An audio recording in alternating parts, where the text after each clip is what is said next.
Hi guys! I know that some of you have been following us for a while, so you feel like you know me already. But I guarantee that there are some things you absolutely do not know about me yet. So I thought I would share some interesting facts with you. Here are 10 things you didn't know about me. I miss being a fashion designer. It's not so much that I miss working in the industry as much as the lifestyle that surrounds it. I just miss wearing cute heels and a nice outfit, walking down the streets of Manhattan with my latte, walking into these sleek marble-lined buildings, and I always talk about to my friends that I feel like I lost my groove a little bit going into the food industry. It's not very glamorous anymore because I miss kind of just that energy and excitement of knowing what's on trend. I also felt like I was good at my job, which is what is kind of a shame because I even won an award when I was a senior in college, and I had a senior fashion design show and I won the NAMSB award, which is a national award for menswear design. So I won some money for that, and I miss drawing. And I feel like one day I hope that I can somehow merge my love of food and fashion together and maybe even start a chef's wear line. Wouldn't that be nice to have, like, especially for females, there's nothing cute out there. So that's kind of a dream I have. I went to seminary school.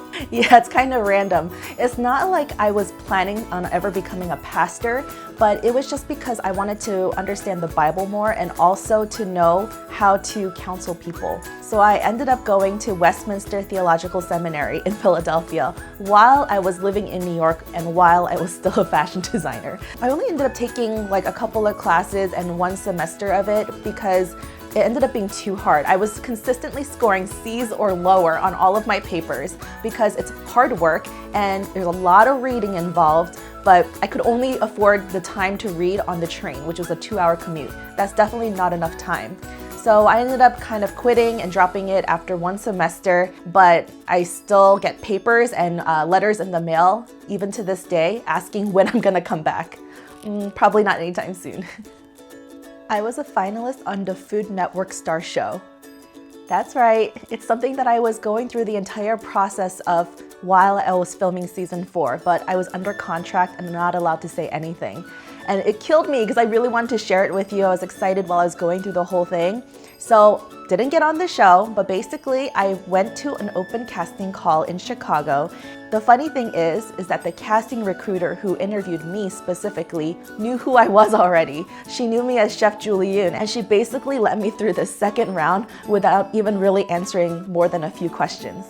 And then in the second round, I had to come back and cook a signature dish and have a 45-minute interview on camera. And then after that, I made it into the third round, which is the final round.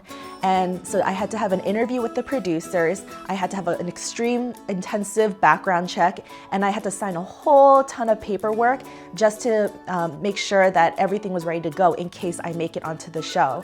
I even knew my salary, I knew the filming dates, I knew that I would have to be out in LA for a few months and I wouldn't be able to talk to Joe and anybody else. All of that, and I had the interview, and then after that they dropped me and I didn't get it, and it made me sad for a few months. So even while I was filming, I was like trying to hide my sadness. It's okay though. I thought I was gonna at least make it on as the signature token Asian or something, but I found out there's no Asians on this season of the show. What's up with that, Food Network? Come on. I took hip-hop lessons.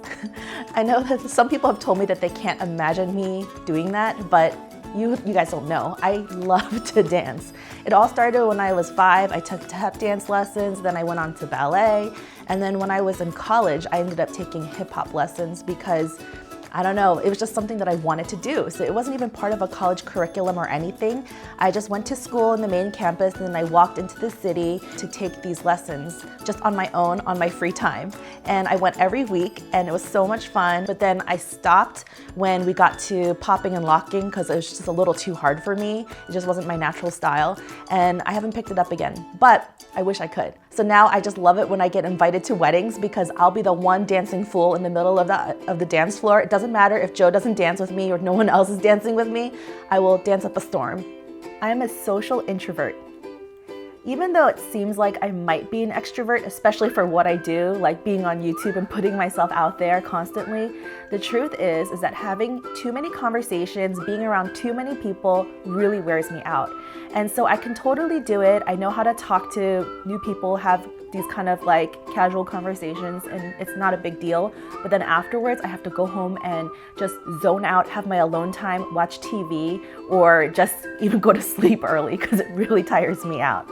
It's funny though, because you would think that my lifestyle shows that I'm an extrovert because, yeah, like I said, I'm all over the place. Like I'm on social media, YouTube, and blogging, and I also am on the welcoming committee of my church. So that means I'm constantly talking to newcomers and starting conversations.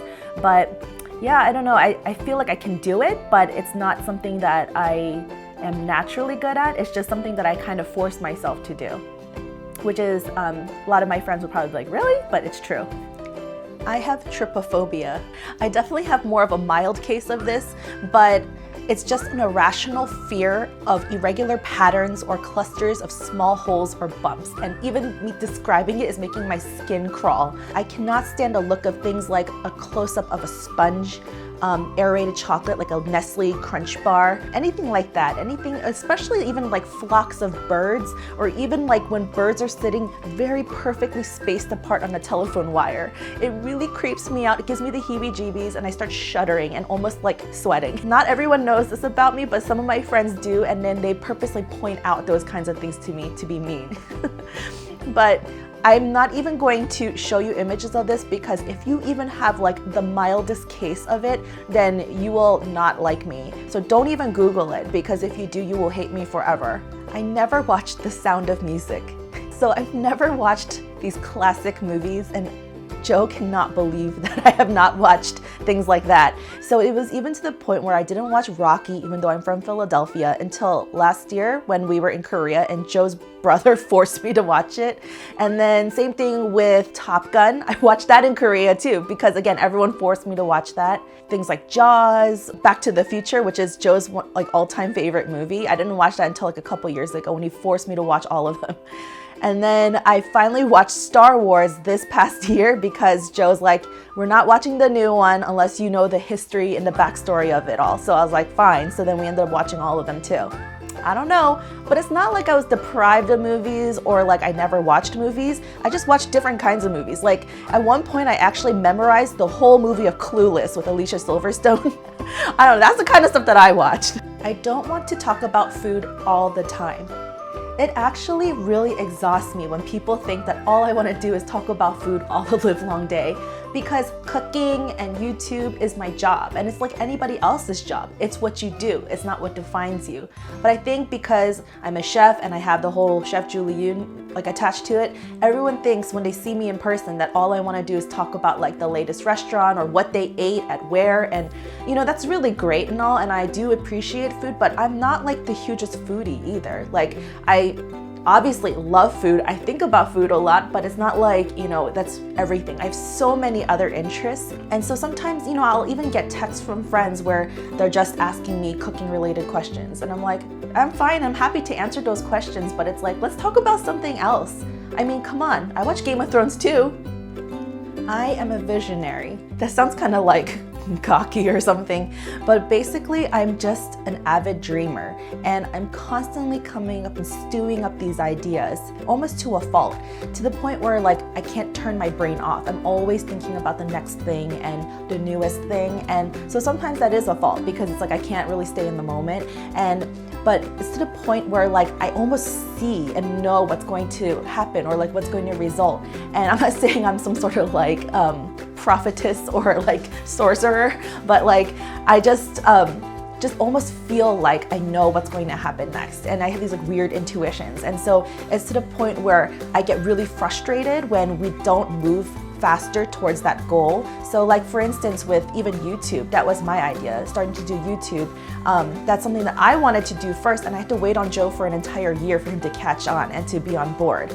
I guess it's more like Joe is more of like the grounder so that I don't float away. So if I'm the kite, he's the string. And if I'm like the balloon, he's the weight that anchors it down so I don't float away. And he's more of the executor. So kind of like what I dream, he kind of puts it into reality. That's probably why I have a love for DIY projects and drawing, because it's like my way of being able to throw my creative energy somewhere. I'm planning on opening up a restaurant. I know, this is like the craziest thing. Like I didn't even think I would announce it this way, but it's definitely a fact you didn't know about me. And it's not just me alone, it's something that me, Joe, and our friend Chef James, that you've seen in all of our videos, and he'll probably be in a lot more of our videos going forward, we decided to do this together. And it's a huge undertaking, and we're not really even sure to go about the first steps. But the reason I'm telling you is because it's a big deal to me, because I never thought ever that I wanted to own a restaurant. When you become a chef, people just automatically assume that's the path you want to go on.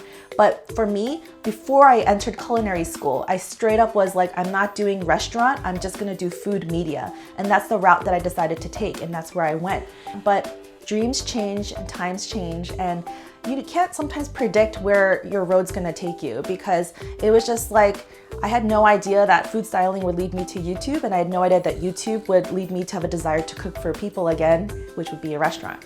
So that's why we're doing these underground supper clubs, which I mentioned in our last video, and what you will be seeing in our vlogs going forward. And they're just a way for us to take a real tangible physical step into executing our dream. And it's just kind of like step one, and we're just gonna see where it takes us and how it goes.